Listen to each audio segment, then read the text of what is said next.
आज प्रातःकाल कनाडा के अल्बर्टा प्रांत से हमारे पास एक संदेश आया। वह व्यक्ति लिखता है, नमस्ते, I like your content, how to become a part of the satanic community, all I want is money, power and wealth. अब इस व्यक्ति ने हमारी श्रृंखला के किसी एपिसोड को देखकर हमसे संपर्क किया कनाडा के अल्बर्टा प्रांत से, और इसने यह संदेश भेजा है। इसको मृक्षराज का अनुयायी बनना है और इसको लगा कि चलो ठीक है, वीडियो में तो जो बातें बताई जा रही हैं वो सब अपनी जगह पर हैं, लेकिन अगर मृक्षराज के हम अनुयायी बन जाएं तो अतिशीघ्रता से हम उतने दौलत, शोहरत इत्यादि से युक्त हो जाएंगे। तो इसीलिए इसने संपर्क किया। लेकिन हम स्पष्ट कर दें कि इस प्रकार के हम किसी भी गतिविधि का न समर्थन करते हैं, न प्रोत्साहित करते हैं, न सहयोग करते हैं। कुछ लोग कह रहे थे कि महाराज विक्रमादित्य का युद्ध तो शकों से हुआ था, तो क्या शक नामक जो म्लेच्छ हैं वो भी मृक्षराज के ही अनुयायी हैं? तो हाँ, शक इत्यादि, हूण इत्यादि बहुत से जो म्लेच्छ जातियां हैं वो सब मृक्षराज के ही सैनिकों के विभाग में आते हैं। जिस समय जो भी व्यक्ति मृक्षराज के पद पर बैठता है वो इन समस्त समुदायों का सर्वोच्च नायक और दंडाधिकारी होता है। और महाराज विक्रमादित्य का जिन शकों से युद्ध हुआ था उन्हीं के कुछ दशकों के बाद हमारा भी युद्ध पूर्व जन्म में उनसे हुआ था, जिसके विषय में हम संकेत कर चुके हैं जब हम पृथ्वी सिंह के नाम से थे, और इस विषय में हमने एक दो लघु वक्तव्यों में संकेत भी किया है। और उस समय शकों से ही युद्ध करते हुए हम मृत्यु को प्राप्त हुए थे। इसीलिए हम इस विषय में जितनी स्पष्टता से जान रहे हैं उतनी स्पष्टता से आप नहीं जान रहे, और इसीलिए हम इस विषय पर जितना प्रामाणिक और जितना ठोस कथन करने का साहस रखते हैं उतना आप नहीं रखते। बहुत से लोग उपहास कर रहे हैं कि शास्त्रों में तो ये सब नाम नहीं मिलते। तो इसका कारण यह है कि शास्त्रों में जिस प्रकार के नाम और जिस प्रकार के शब्दावली का प्रयोग किया गया है वो सब शब्दावली और नाम तो उन आर्ष परंपराओं के लिए हैं, म्लेच्छ परंपराओं के लिए नहीं। तो हमने बहुत से नाम ऐसे बताए जो प्रचलित भाषा में आजकल के म्लेच्छ समुदायों के मध्य प्रसिद्ध हैं, क्योंकि वहाँ उसकी अधिक पैठ है, अधिक प्रसिद्धि है, और उसका जो संकेत ग्रंथों में प्राप्त होता है उसके अनुसार हमने बात की। जैसे विक्टोरिया को विक्टावती के नाम से, मैकॉले को मेकल के नाम से ये सब बताया गया है। तो जिस प्रकार से आर्ष ग्रंथों को लिखने की शैली रही है और जिस प्रकार से उस कथन को अभिव्यक्त किया जाना चाहिए उसको अगर नहीं समझ पाएंगे आप तो अक्षरशः क से कलम और ख से खरगोश इस भाषा में ग्रंथ आपको व्यक्त नहीं करेंगे ये सब बातें। तो हम चर्चा कर रहे थे मृक्षराज के अनुयायियों के नियम पर। मृक्षराज के अनुयायियों के 20 नियम हम बता चुके हैं, शेष नियमों पर अभी चर्चा करेंगे। मृक्षराज के पूर्व काल में, वर्तमान मृक्षराज के अल्पावस्था में, प्रारंभ में उसने देव शक्तियों की आराधना की थी। कुछ लोगों ने यह प्रश्न किया था कि जैसे हमने गौर का उदाहरण दिया जिसने नक्रोमेंसर तलवार का प्रयोग करके देवताओं को मारना आरंभ किया था, ऐसी एक मैथोलॉजिकल कथा मार्वल वाले दिखाते रहते हैं। तो हमने कहा था कि मृक्षराज के जीवन को समझने के लिए आप उससे एक प्रेरणा ले सकते हैं, क्योंकि मृक्षराज के जीवन से प्रेरणा लेकर भी ऐसे चरित्रों को गढ़ा जाता है या गढ़वाया जाता है सोसाइटीज़ के द्वारा। अभी फ्रांस के जो ओलंपिक आयोजन हुए वहाँ भी आप इस प्रकार के बहुत से संकेत और चिन्हों को समझ सकते हैं। यदि आप इस विषय में थोड़ी भी रुचि रखते हैं तो आपको सरलता से वो सारी कड़ियाँ जुड़ती हुई दिख जाएंगी।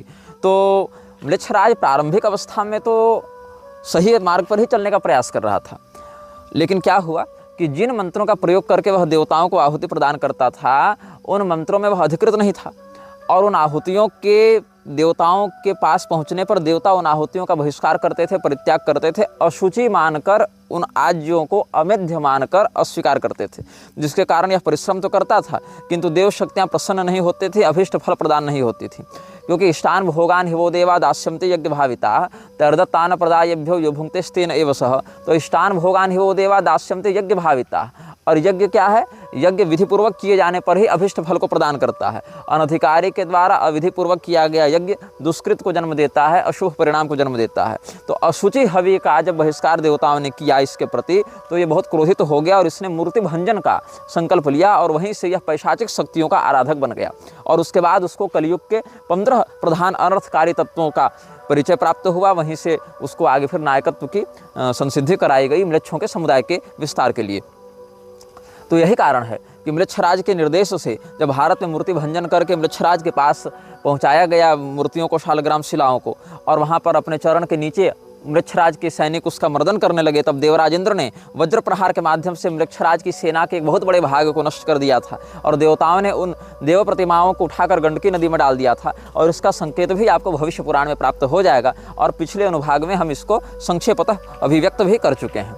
अब कुछ लोग कहते हैं कि जैसे कालयवन का स्पष्ट वर्णन मिलता है, जैसे अन्य का स्पष्ट वर्णन मिलता है, तो हम तो भागवत को मानेंगे, भूसुंडी रामायण को मानेंगे, लेकिन तुम्हारी बात नहीं मानेंगे। ये वही लोग हैं जिन्होंने मन में संकल्प ले रखा है कि अगर निग्रहाचार्य नाक से सांस ले रहे हैं तो हमको गुदा से सांस लेनी है, क्योंकि हमको निग्रहाचार्य का विरोध करना है। इसीलिए भेद और छेद को ढक कर रखना सीखना चाहिए। भेद को और छेद को कहीं भी प्रकाशित कर दोगे तो हो जाएगा अनर्थ। अब इससे ज़्यादा संकेत हम नहीं कर सकते हैं, क्योंकि इससे ज़्यादा संकेत मंदबुद्धियों के लिए किया जाता है। अस्तु, हम बात कर रहे थे म्लेच्छराज के अनुयायियों के लिए जो नियम है उस श्रृंखला में।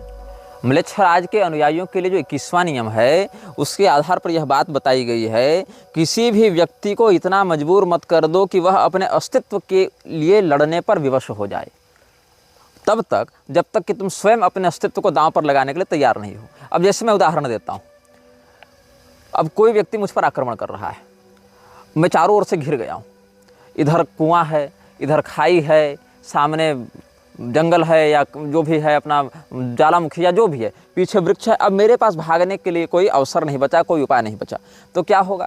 इस स्थान पर जहाँ भागने के लिए कोई विकल्प नहीं है, वहाँ जब शत्रु मेरे सामने होगा तो मैं अपनी सारी शक्ति और सारी योजना लगाकर उससे लड़ने के लिए विवश हो जाऊँगा। उस समय फिर मैं अपनी सामान्य शक्ति से कहीं अधिक श्रेष्ठ प्रदर्शन कर बैठूंगा और तब मेरे शत्रु को हम मार भी सकते हैं, क्योंकि मेरे पास विकल्प नहीं बचेगा। भागने के लिए जब विकल्प नहीं बचता है तो किनारे पर खड़ा व्यक्ति अपनी अंतिम शक्ति का प्रयोग करके परिपूर्ण सामर्थ्य के साथ प्रहार करता है। तो इस बात से म्लेच्छराज बचना चाहता है। म्लेच्छराज अपने अनुयायियों को यह निर्देश देता है 21वें नियम के आधार पर, किसी व्यक्ति को मारो लेकिन उसको इतना मजबूर मत कर दो कि वो समझे कि अब मेरे पास रास्ता नहीं बचा, क्योंकि जब रास्ता नहीं बचता है तो वो पूरी शक्ति से वार करता है। और अगर आप उसको इस स्थिति में लाने के लिए तैयार हैं तो समझिए कि यदि आपने उसको इस स्थिति में लाया है, यदि आप उसको उस जगह फंसा कर मारना चाहते हैं तो स्वयं भी वहाँ पर मरने के लिए तैयार रहिए, क्योंकि अगर वो जान गंवाने के लिए तैयार है तो वह इतनी कोशिश अवश्य करेगा, इतना प्रयास अवश्य करेगा कि आपको भी नष्ट कर दिया जाए, मार दिया जाए। इसलिए म्लेच्छराज जब भी किसी को मरवाता है, सामुदायिक रूप से या वैयक्तिक रूप से, तो ऐसे तरीके से मरवाता है कि व्यक्ति को एक दो ऑप्शन दिखता रहे, ताकि वो अपनी पूरी शक्ति का केंद्रीकृत प्रयोग न कर सके। उसको लगे अच्छा ये नहीं तो ये कर लेंगे, ये नहीं तो ये कर लेंगे, तो पूरे मतलब अब अंतिम उसके पास चारा न बचे, ऐसी इसके अंदर भावना ना आए कि भैया मेरे पास कोई विकल्प शेष नहीं, अब तो मारना ही पड़ेगा, मरना ही पड़ेगा। ऐसी स्थिति, मरो या मारो की स्थिति मत आने दो। एक दो विकल्प उसके पास छोड़ो जिससे उसका ध्यान भटकता रहे, उसकी शक्ति भटकती रहे। 22वें नियम के आधार पर म्लेच्छराज के अनुयायियों को 3 चीज़ों को प्राप्त करके उसको सुरक्षित रखना होता है: मनी, पावर एंड रिस्पेक्ट। धन, सत्ता, सम्मान, या संपदा, सत्ता और सम्मान। अगर आपके पास पैसा है, अगर आपके पास सामर्थ्य है, अगर आपके पास शक्ति है, सम्मान है, तो ही आप म्लेच्छराज के अभियान को परिपूर्णता के साथ आगे बढ़ाने में सहयोगी हो सकते हैं।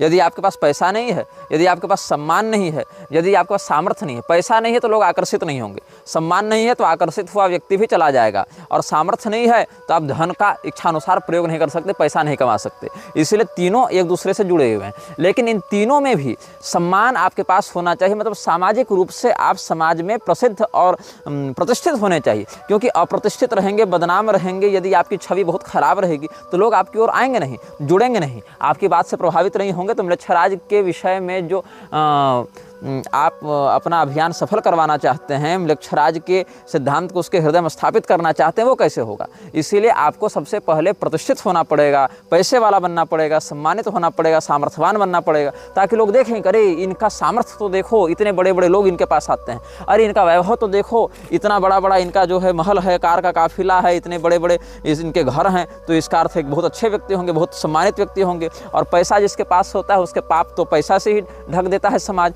मतलब समाज देखता है कि धनी है तो समस्त दोष उसके क्षम्य हैं। और अगर सब कुछ है लेकिन सम्मान नहीं है तो भी लोग आपके बात से प्रभावित नहीं होंगे। इसीलिए धन, सामर्थ्य और सम्मान, इन तीनों पर अपनी पकड़ को बनाकर रखना ही म्लेच्छराज ने 22वें नियम के आधार पर अपने अनुयायियों को बताया है। म्लेच्छराज का 23वां नियम यह कहता है कि कभी भी समाज में आक्रोश का प्रदर्शन मत करो, एकदम शांत बने रहो, हम्बल रहो, काम रहो, किसी भी प्रकार की उत्तेजना मत दिखाओ। कहीं बयान दे रहे हो, कहीं मीटिंग में बैठे हो, कहीं पर किसी सभा सोसाइटी में बैठकर किसी को समझा रहे हो, तो सदैव अपने व्यक्तित्व को बिल्कुल शांत और समझदार के समान प्रस्तुत करो, ताकि लोग यह समझें कि बड़े सुलझे हुए व्यक्तित्व के स्वामी हैं, बड़े शांत हैं, बड़े धैर्यवान हैं। तो जो व्यक्ति धैर्यवान होता है, जो व्यक्ति शांत व्यक्तित्व का धनी होता है, उससे अधिक लोग जुड़ना चाहते हैं। मुझसे अधिक लोग क्यों नहीं जुड़ना चाहते? क्योंकि मैं खरी खरी कह देता हूँ, मैं सीधे सीधे कह देता हूँ, इसलिए मेरे समर्थक से अधिक मेरे विरोधी हैं। लेकिन वहीं पर अगर हम 10 प्रकार के भी गलत काम कर रहे होते, लेकिन कैमरे के सामने बड़े सुंदर, सरल, एकदम सामान्य, एकदम दंडवत वाली मुद्रा में रहते, सबके सामने बड़े मुस्कुरा कर मिलते, और चाहे पीठ पीछे कितनी भी गलत बातें करते या करने वालों का समर्थन करते, लेकिन लोग हमें एक अच्छे व्यक्ति के रूप में देखते। अभी मुझे अच्छे व्यक्ति के रूप में जितने लोग देख रहे हैं, उससे कहीं अधिक लोग बुरे व्यक्ति के रूप में देख रहे हैं। अहंकारी है, घमंडी है, क्रोधी है, ऐसा देखते हैं। तो म्लेच्छराज अपने अनुयायियों को यह सतर्क करता है, कभी भी समाज में उग्रता का प्रदर्शन मत करो, सदैव शांत बने रहो, ताकि जो व्यक्ति शांत रहता है, समाज उस पर संदेह नहीं करता, अरे ये तो सीधा साधा गौ आदमी है, ये क्या गड़बड़ करेगा। और वही व्यक्ति पीठ पीछे इतने बड़े षड्यंत्र को जन्म देता है, जिससे बड़े बड़े उपद्रव हो जाते हैं। तो म्लेच्छराज अपने अनुयायियों के लिए कहता है कि तुम हमेशा शांत बने रहो। इसके बाद अगला नियम क्या कहता है? तुम्हारी उम्र सीमित है, तुम्हारा सामर्थ्य सदैव एक जैसा नहीं रहेगा, इसीलिए कभी भी खाली बैठकर समय नष्ट मत करो। देखो, अगर धार्मिकता और आध्यात्मिक दृष्टि से देखो तो म्लेच्छराज के बहुत से नियम ऐसे हैं जो आदर्श के समान प्रतीत होंगे। ये तो अच्छी बात है कि समय बर्बाद मत करो, शांत रहो और समाज में सम्मान को महत्व दो। ये सब कुछ ऐसी बातें हैं जिससे लगता है कि बहुत ही आदर्श समाज की परिकल्पना करना चाहता है। और न्यू वर्ल्ड ऑर्डर वाले भी इसी प्रकार से प्रस्तुत करते हैं स्वयं को कि हम एक विश्व में आदर्शतम व्यवस्था को जन्म देने वाले हैं। हम एक ऐसी व्यवस्था को लेकर आएंगे जिसमें कोई अन्याय नहीं होगा, कोई अनीति, कोई भेदभाव नहीं होगा, ताकि अधिक से अधिक लोग आकर्षित हों। लेकिन ये जो आदर्श कल्पना है वो धरातल पर इतनी भयावह है कि जब आप अंदर से इसको समझेंगे तब समझ में आएगा कि ये तो सोने के घड़े में रखा हुआ जहर है। तो म्लेच्छराज यह कहता है कि तुम बूढ़े हो रहे हो, तुम्हारी कार्य क्षमता, तुम्हारी शक्ति घटती रहेगी, इसीलिए जो काम तुम 25 साल की उम्र में कर सकते हो 45 में नहीं, 65 में नहीं कर सकते हो। इसीलिए जिस समय जिस प्रकार का सामर्थ्य तुम्हारे पास है उसको पूरा निचोड़ लो, उसका पूरा प्रयोग कर लो। अगर पूरा प्रयोग कर लोगे तो उससे अपेक्षित जो फल है पूरा प्राप्त करोगे, और समय बीत जाएगा तो तुम वह ऊर्जा नहीं प्राप्त कर सकते हो, वह विनियोग नहीं कर सकते हो, और काम तुम्हारा पीछे चला जाएगा। म्लेच्छराज का 25वां नियम यह कहता है कि ऐसी बात समाज के सामने प्रस्तुत करो जिसको लोग पहले से पकड़ना चाहते हो, लालायित रहते हो। मतलब लोग जो सुनना चाहते हैं वैसी बात बताओ। लोग अगर चाहते हैं कि हमको विधवा विवाह करना है तो तुमको हाँ विधवा विवाह में क्या बुराई है। लोग अगर चाहते हैं कि मुझे लव मैरिज करनी तो हाँ लव मैरिज में क्या बुराई है। लोग अगर चाहते हैं कि अच्छा चलो पुरुष और स्त्री के मध्य का भेद मिटा दो, समलैंगिक संबंध बनाओ, तो कहो हाँ क्या बात है, बिल्कुल सही। तो बदलते हुए जमाने के साथ बदलो, ये म्लेच्छराज का अगला नियम है। मतलब जैसा जैसा समाज चाहता है वैसा वैसा तुम उसके सामने अपने मानसिकता को दिखाते जाओ। इससे क्या होगा, समाज से तुम टकराओगे नहीं। और वस्तुतः क्या होता है, पहले एक दो लोग कुछ बात कहते हैं, उनको लोग कहते हैं पागल है। जैसे म्लेच्छराज ने किसी नियम को लागू किया, म्लेच्छराज ने मान लो आज नियम लागू किया कि सभी लोग अपने पहले बच्चे का मांस खाएंगे। बहुत पैशाची बात है, एक तरफा विद्रोह होगा समाज में कि नहीं नहीं हम ऐसा नहीं करेंगे। लेकिन जो लोग प्रतिष्ठित हैं, जिनके पास पैसा है, जिनके पास सामर्थ्य है, म्लेच्छराज के ही एजेंट हैं और इन तत्वों से युक्त हैं, कैमरे के सामने हम्बल हैं, वो धीरे धीरे करके 5 साल, 10 साल, 20 साल में कहेंगे कि हाँ ऐसा भी होना चाहिए, ये भी ठीक बात है, इससे विश्व की जनसंख्या नियंत्रित रहेगी। फिर 10-5 वैज्ञानिक मिलकर कहेंगे कि अपने बच्चे का मांस खाने से ये फ़ायदा है, ये बीमारियाँ नहीं होती हैं। ऐसा करते हुए, और कुछ तो स्वाभाविक पैशाचिक मानसिकता से रहेंगे, तो इससे क्या होगा, एक संगठनात्मक शक्ति का निर्माण होगा और वह शक्ति आंदोलन करेगी, दंगे करेगी और सरकार के सामने ऐसे रूप में प्रस्तुत करेगी कि हम भी एक कम्युनिटी हैं, हम भी एक संस्था हैं, हमारा भी एक सिद्धांत है, हमारी यही जीवन शैली है, यही हमारा लाइफ स्टाइल है। तब धीरे धीरे जाकर जो बड़े लोग हैं समाज की नज़र में, वो कहेंगे कि हाँ ये बात भी लागू की जा सकती है। और उस समय समाज जिस प्रकार का मनोबल देखता है अपने आदर्शभूत लोगों का, वैसी ही मानसिकता से युक्त होता जाता है, तो वह कहेगा यही सही है। तो 10 साल 15 साल पहले जो नकारात्मकता थी वही 1-2 पीढ़ी जाते जाते एक जनरलाइज उपलब्धि हो जाएगी। इल्यूमिनाती की जब आधिकारिक घोषणा हुई थी स्थापना की, तो वहाँ भी भ्रूण हत्या इत्यादि को बिल्कुल जनरलाइज करने की बात रखी गई थी, जिसको तात्कालिक सरकारों ने बहुत विरोध किया था। लेकिन हुआ क्या, अंत में समय लगता है स्वीकार्यता में, लेकिन आज भ्रूण हत्या एक ऐसा विषय बन गया है जिस पर कोई बात भी नहीं करना चाहता। मतलब वो तो बिल्कुल सांस लो और सांस छोड़ो, इतना सामान्य विषय हो गया है। शादी के बाद भ्रूण हत्या एक सामान्य विषय हो गई, लेकिन अब तो वो इतना कचड़ापन हो गया है उसमें कि शादी के पहले भी 10-10 भ्रूण हत्या हो तो पुलिस पूछताछ नहीं कर सकती, डॉक्टर पूछताछ नहीं कर सकते, इतना उसको विकृत करके स्थापित कर दिया गया है। तो कभी भी ऐसा ऑफर नहीं देना चाहिए जो समाज के हितों से, मानसिक हितों से, जो उसकी रुचि है उससे टकरा जाए। हमेशा जनता को लगना चाहिए कि तुम तो उसी के मन के अनुसार चलते हो, मतलब हम जो सोचते हैं हमारे नेता भी वही सोचते हैं। इससे जनता को लगेगा कि अच्छा ये तो बहुत अच्छा व्यक्ति है, जितना अच्छा हम उतना अच्छा वो। 26वां नियम यह कहता है कि न्याय की प्रतीक्षा करो। न्याय की प्रतीक्षा करो, ये 26वां नियम इसलिए कहता है ताकि समाज की मानसिकता को समझकर किसी भी निर्णय को कभी भी न्याय कह दिया जाए और कभी भी अन्याय कह दिया जाए। एक छोटा सा उदाहरण देता हूँ आपको। शादी 18 साल की उम्र में होनी चाहिए लड़कियों की और लड़कों की 21 साल। ये ठीक है, एक बात लागू कर दी गई, लोगों ने धीरे धीरे मान लिया। उसके बाद शादी 21 साल की उम्र में होनी चाहिए। अब अगर 18 साल की उम्र में करते हो शादी तो वो अन्याय होगा, गैरकानूनी हो जाएगा। इससे पहले व्यभिचार की जब धारा थी, व्यभिचार करने पर दंड मिलता था, अब कोई दंड नहीं होगा, अब तो केस मुकदमा FIR कुछ भी नहीं होगा, अब प्राइवेसी का मामला हो गया। तो कहने का भाव हमारा यह है कि प्रतीक्षा करो। समाज जैसा बनना चाहता है, समाज को हम जैसा ढाल रहे हैं, उसमें अगर समाज पर्याप्त ढल चुका होता है तो पहले के अन्याय आज के समाज के लिए न्याय हो गए और पहले के जो न्याय थे आज के लिए अन्याय हो गए। पहले जो काम करने से दंड नहीं मिलता आज मिल जाएगा, पहले जो काम करने से दंड मिलता था अब नहीं मिलेगा। तो जस्टिस क्या है, न्याय क्या है? तुम्हारी इच्छा ही न्याय है। अगर हम चाहें कि ये काम गलत है तो वो गलत हो जाए, हम चाहें नहीं ये काम सही है तो वो काम सही हो जाए। इसलिए कभी भी हड़बड़ी में न्याय की कामना मत करो, प्रतीक्षा करो। हो सकता है जो काम आज तुमको गलत लग रहा हो कल को हम ऐसा कुछ प्रभावी रूप से लागू कर दें कि वही सही काम हो गया, या हो सकता है जो काम करने पर आज तुमको पुरस्कार मिल रहा हो कल को उसी काम को करने पर तुम्हें दंड मिलने लगेगा। इसलिए न्याय और अन्याय कुछ नहीं है, न्याय और अन्याय तुम्हारी रुचि का विषय है। यही अगला नियम मृक्षराज ने बताया कि तुम बस प्रतीक्षा करो, धैर्यवान बने रहो और सीक फॉर जस्टिस, चाहे ये कितना भी समय ले ले। आज तुम्हें जो लोग गलत कह रहे हैं वही लोग कल तुम्हारा अनुसरण करेंगे, तुम्हारे उसी काम में तुम्हारे सहयोगी बनेंगे। 27वां नियम यह कहता है कि तुम जिस प्रकार की जीवन शैली जी रहे हो उसकी आदत अपने बच्चों में डालो। मतलब जिस प्रकार का तुम्हारा अभिष्ट जीवन है, जीवन शैली जी रहे हो उसकी आदत डालो। अगर गरीब हो तो अपने बच्चों में गरीबी की आदत डालो, अगर अमीर हो अपने बच्चों में अमीरी की आदत डालो। इसके परिणाम स्वरूप क्या होगा, जो गरीब व्यक्ति है अगर उसके बच्चे को गरीबी की आदत लगेगी तो कभी भी जीवन में वो विद्रोह का साहस नहीं कर पाएगा, कभी भी जीवन में वो आगे इस सभ्यता या इस व्यवस्था से टकराने का साहस नहीं कर पाएगा कि नहीं हमारा तो यही है फेट और हम तो वही इतनी ही औकात रखते हैं, हम तो भैया 2 टाइम की रोटी कमा ले तो ठीक है। इसके आगे उसकी बुद्धि जाएगी ही नहीं, वो वैश्विक स्तर पर चल रहे नेटवर्क को समझ नहीं पाएगा। और अगर वो अमीर है तो उसके बच्चों को अमीरी की आदत लगनी चाहिए, लत लगनी चाहिए, ताकि जब वो अमीरी की लत में पड़ जावे और कभी अगर वो इस सिंडिकेट का विरोध करना चाहे तो उसको तुरंत गरीब बनाकर उसके मनोबल को तोड़ा जा सके। और वो जब उसको तड़प उठेगी, करे मेरे पास इतना पैसा, इतनी गाड़ी, इतना बंगला, इतना वैभव था, सब के सब चला गया, अब हमको ये वापस चाहिए, तलब उठेगी, तब उसको फिर पैसा देकर अपना गुलाम बनाया जा सके। देखो अगर तुम हमारा विरोध करोगे तो ये जो दौलत शोहरत तुम खानदानी ऐशो आराम में रह रहे हो वो सब के सब तुम्हारा नष्ट हो जाएगा और तुम बिल्कुल सड़क छाप बन जाओगे, तुम्हारा हम दिवालियापन निकाल देंगे, तुमको दिवालिया कर देंगे।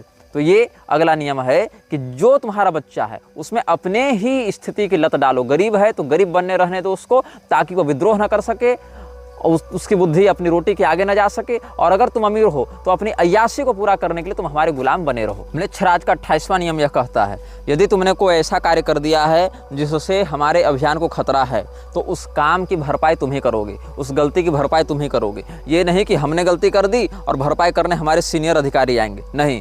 जो गलत तुमने काम किया, जो तुमने त्रुटि की, जो तुमने भूल की, उस भूल की भरपाई तुम करोगे, उसका सुधार तुम करोगे। और अगर ऐसा करने में तुम असफल होते हो तो सीधे सीधे तुमको उस पूरी कड़ी से हटा दिया जाएगा, वो पूरी कड़ी ही तोड़ दी जाएगी। जैसे किसी खेत में आग लगती है, भगवान न करे कभी आपको ऐसा नुकसान उठाना पड़े, ऐसी हानि उठानी पड़े, लेकिन किसान क्या करता है, जैसे खेत में आग लगी तो अगल बगल के खेतों की फसल को काट देता है, चाहे वो पकी हो चाहे न पकी हो, ताकि ये फसल बर्बाद हो। फर्स्ट लेयर में आग लगी, सेकेंड लेयर की दूसरी परत की फसलों को काट दिया ताकि तीसरे परत की फसल और उनसे जुड़े खेत बच सके। तो दूसरे परत की फसलों ने कुछ बिगाड़ा नहीं था, वो केवल कनेक्शन बना रहे थे पहले और तीसरे लेयर के बीच में, पहले लेयर में आग लगी तो दूसरे लेयर की फसल काट दो ताकि तीसरे और बाकी लेयर वाले बच सके। यही है, जिसने गलती की अगर उसने उस गलती को नहीं सुधारा, उस स्तर के अधिकारी ने, उस स्तर के गुलाम ने अगर उस काम को ठीक नहीं किया तो उसको पूरे के पूरे सिस्टम से काट दिया जाएगा, अलग कर दिया जाएगा ताकि उसके कारण बाकियों की पोल न खुले। ये 28वां नियम है। 29वां नियम जो है वो बड़ा प्रसिद्ध है और कई बार तो हम भी अपने वक्तव्यों में प्रयोग करते हैं, लेकिन मृक्षराज के प्रोत्साहन के रूप में नहीं, सैद्धांतिक रूप से, क्योंकि इसमें बहुत सारे नियम तो अगर दैवीय संपदा के दृष्टिकोण से नियंत्रित भाव से प्रस्तुत किए जाएं तो अच्छे भी हैं। जैसे बंदूक है, अब बंदूक आतंकवादी के हाथ में है कि आरक्षी के हाथ में है, उसके प्रभाव पर वैसा निर्भर करता है। कोई औषधि है, औषधि अगर सही विधि और सही मात्रा में सही व्यक्ति को दी जाए तो वह रोग निवारण का कार्य करती है, अन्यथा विनाश का कारण बनती है। उसी प्रकार से 29वां नियम क्या है कि कम से कम बोलो, अधिक से अधिक सुनो और अपनी आंखें सदैव खुली रखो। कहाँ क्या हो रहा है इसको सतर्कतापूर्वक देखते रहो, ऑब्जर्व करते रहो और बोलो कम, सुनो अधिक। इससे क्या होगा, तुम अपने विषय में रहस्य को छिपाने में समर्थ हो जाओगे और सामने वाले के विषय में अधिकाधिक जानकारी को प्राप्त कर लोगे। म्लेच्छराज का 30वां नियम 30वां नियम क्या है, कभी भी सामने वाले के समक्ष विषय को संपूर्णता से मत बताओ। विषय को उतना ही बताओ जितना उसका स्तर है, जितनी उसकी मेधा है, जितनी उसकी प्रज्ञा है, और सदैव अपने पास ऐसी मूलभूत जानकारी को छिपा कर रखो कि वो अगर तुम्हारे ऊपर विश्वासघात करना चाहे, तुम्हारे साथ कपट करना चाहे, तो भी तुम पूर्णतया क्षतिग्रस्त न हो। तुम्हारे पास जानकारी का वह जो भंडार है वो इतना अपने पास वैयक्तिक रूप से गुप्त रहे जिसके दुरुपयोग से वह तुम्हें अस्थायी क्षति न पहुंचा सके, प्रतिपक्षी तुम्हारा विशेष नुकसान न कर सके, अधिक हानि न कर सके। इसीलिए सामने वाले को उतनी ही और वैसी ही जानकारी दो जिसको अगर वो कहीं सार्वजनिक भी कर दे किसी रूप में तो उससे तुम्हारे मूल अस्तित्व और अभियान को किसी प्रकार की क्षति न पहुंचे। यह वीडियो जल्द ही हटा दिया जा सकता है। कृपया थर्ड पार्टी ऐप्स का उपयोग करके डाउनलोड करें। आप इस वीडियो को अपने चैनल पर फिर से अपलोड भी कर सकते हैं।